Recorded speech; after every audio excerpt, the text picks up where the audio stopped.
Бид бол Санжаа сүрэнгийн зориг агсныхаа үгээр бол байнга ишилж явсан.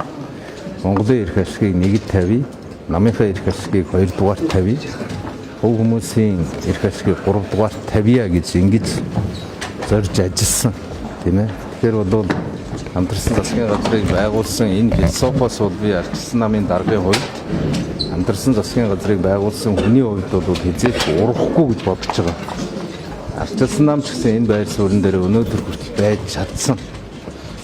Зүгээр Монгол Ардын нам бол Ардчилсан намын тодорхой нэр бүхий гишүүд нь эсрэг байгаад идэм байна. Тийм учраас бол одоо хамтарсан засгийн газрын асуудлаа бол эргээд ярилцъя гэдэг ийм зүйлээр хуралдаж байгаа юм билээ.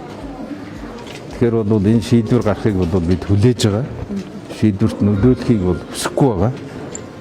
Монголчууд энэ ядуу хэвээрээ үлдэх, Монголын асуудал шийдэгдэхгүй үлдэх, орон сууцчлуулах хөтөлбөр шийдэгдэхгүй үлдэх хамгийн их санаа зовоож байгаа зүйл бол Улаанбаатарын уртаа хэвээрээ үлдэхэд бол энэ хариуцлагыг хэн хүлээх юм бэ гэдэг ийм асуудал.